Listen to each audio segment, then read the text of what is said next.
Welcome back to Manic Mods. If you visited my channel before, you already know I love hardware. I was the geek growing up that would hardwire and solder any harness you'd need for your car stereo. I've tackled computer and gaming console integrations, as well as Android tablet and head unit installs. So I've been looking forward to this. Today I'll be assisting my friend install this Kenwood head unit into his 2012 Cadillac CTS WAGON. I'm using the Metra 99 3018 kit, which specifies it does not work with this wagon.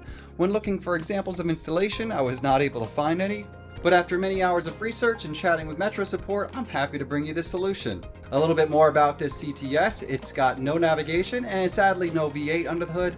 This is probably good news for my friend, since if it did have the V8 and it was a CTS V, probably get it back another 200 miles later. To elaborate further on this build, this CTS is a digital amplifier. By virtue of this design, it's important to note that you will lose the option to adjust the fade and balance of your soundstage. My friend is okay with this, and I will make some recommendations within if you're looking to work around this as well. We're installing this Kenwood DMX709S multimedia receiver.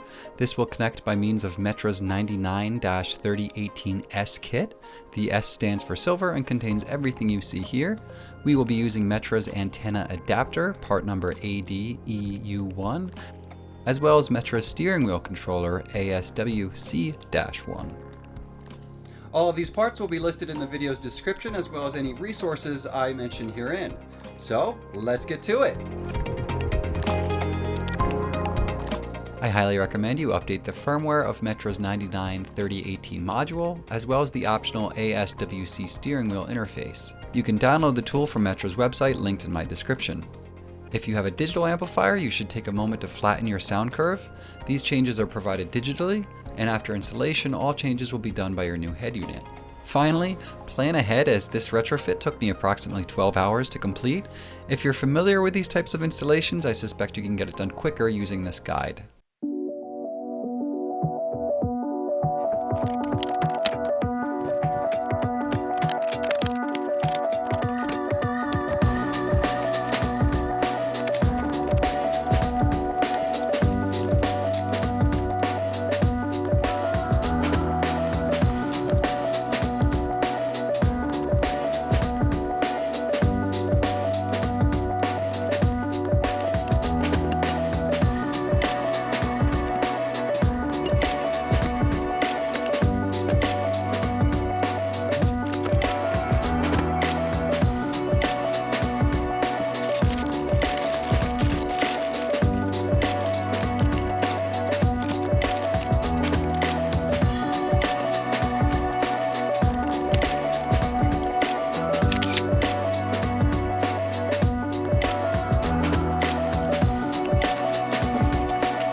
A warranty tamper? What the fuck is that?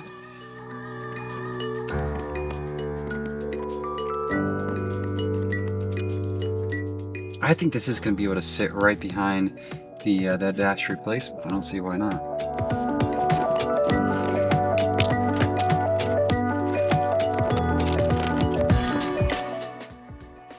So this is what we'll be retaining. And I've got the male connector coming.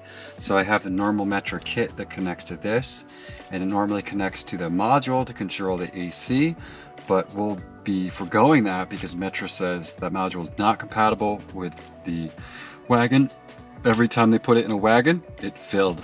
We will be basically bridging those wires from this connector to the normal Metra kit, so we have all the stereo controls, and then we'll be deferring the commands and all the wiring for the AC controls back to this unit with that $17 Metra adapter. This universal connection guide will be linked in the video's description. It details all the connections of Metra's kit for all Cadillac CTS models, regardless of the OEM amplifier configuration. In my connection time-lapse, I will outline the connections being made on this chart.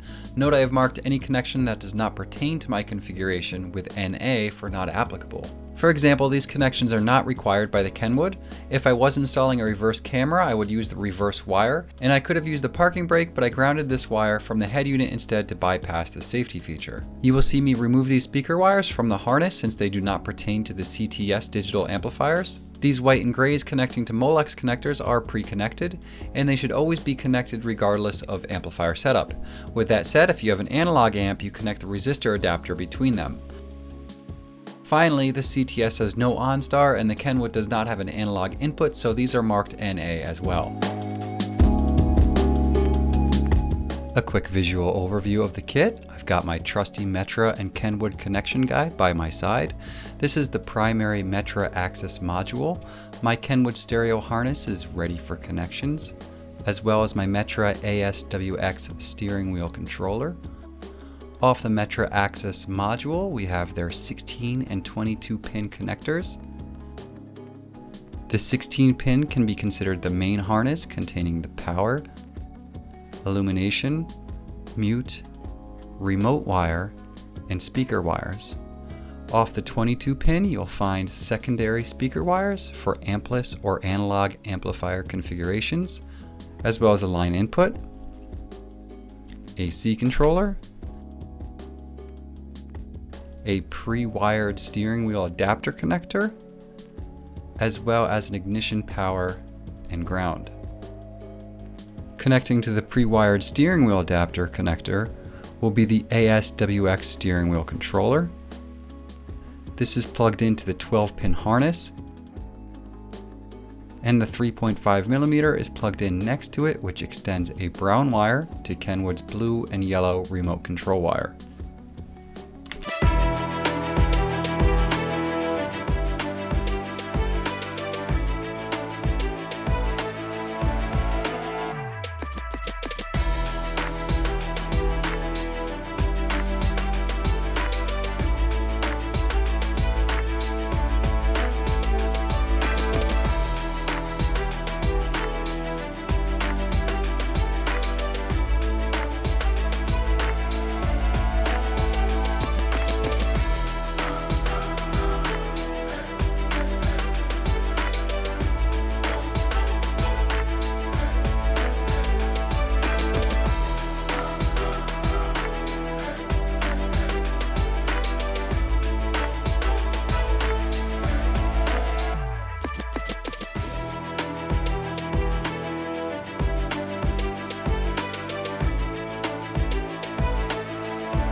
And just to give you a close-up, this black and yellow is the OnStar.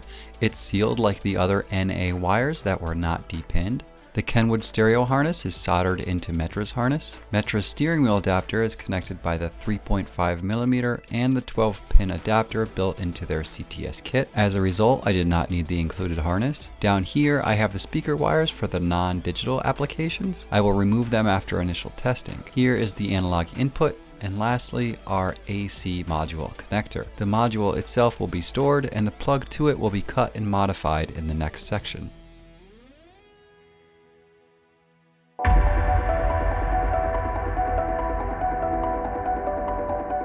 This CTS WAGON workaround matrix is linked in my description. It provides an overview of the connections we will make and break to bypass Metra's AC controller and defer the control back to the OEM stereo. The top 8 line items relate to the wires from the 8-pin connector originally plugged into Metra's AC adapter. The first 3 are unused and the rest are bridged to the new reverse harness linked in the QR code. The last 5 line items are connections we will bridge to that harness from Metra's 44-pin harness.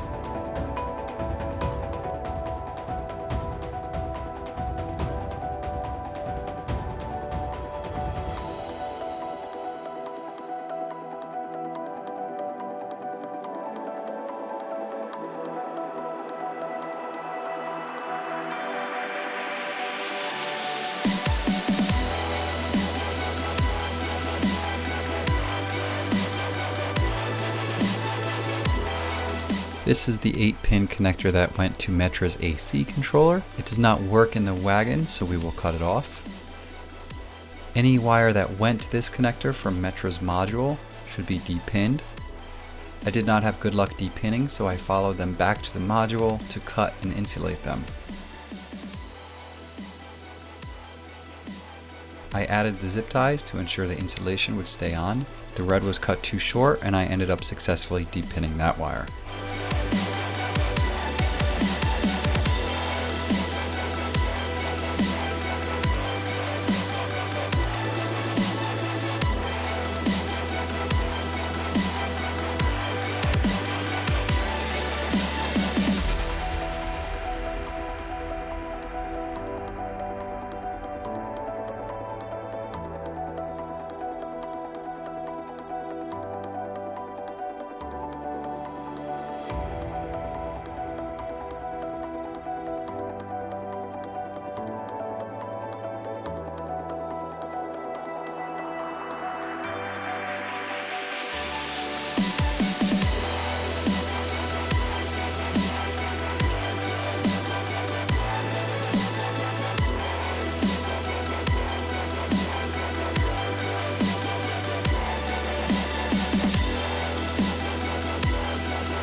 back in the car with the head unit mounted to the side brackets here. And what we're going to do is we pick up on, take a picture of this, the original clip that had that strap right there. And we're going to add one to the other side there. There we go. And now we can slide this in and fasten it.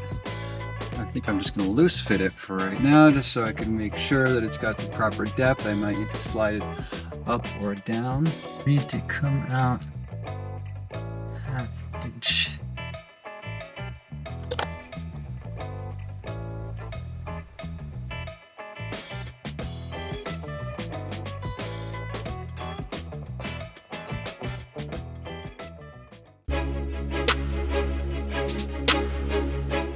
Alright, so I'd like to say we're in pole position here. I've got the reverse harness ready to be equipped to the OEM stereo. That's going to sit and be pushed back right here. So all of my wiring is contingent on that. I've got my Metra adapter here. I have the module, the Metra module down there along with the steering wheel controller. Just a brightness check right there. And then I've put that hole in so I could bring up the Kenwood harness coming off of that Metra adapter. And then I've got my antenna. I've got my adapted USB cable. I've got my GPS antenna. I've got my microphone cable. And I've got my subwoofer, so I'm going to get that Kenwood mounted with those 4 screws. So then I'm going to mount the OEM stereo in that hole. And then everything should just go back together, so we're gonna get it. Probably a sight you don't see every day, Cadillac CTS with the OEM stereo as well as an aftermarket. Yellow is the pigtailed cables not needed from that the reverse harness going to the stereo. We've got the Metra controller behind there, so focus that. And then the steering wheel controller is actually daisy chained right there. So if we need to set that, and then we've got the CAs for the subs. Woof.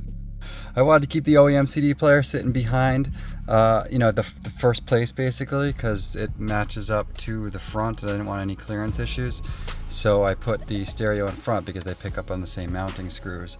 So this offset the Kenwood head unit, and so now I'm going to offset it again on top. I'm going to use spacers. I'm actually going to use these little grommets here to get the top separated out a little bit more so it's not pushed inwards on the top. So good fun. I'm going to add that and let you know how it works out. This has got to be my favorite part of the installation. With a half-depth DIN, you can actually just pop off that rear cover and still have access to add functionality down the road, which is just super sweet. Quick and dirty GPS run out from the Kenwood. I'm just going to tuck it under the dash here. This panel pops off in 2 seconds from the top. Just pry it down, it pops off, and then you run your GPS or microphone through there, and then pop this panel off. That'll come out with just pulling it off, and feed the GPS antenna through or the connecting end, and then it just routes from there. Top, just kind of tucking up there into the GPS receiver. You can also run the mic as I have up through there, and then I ran it alongside right there.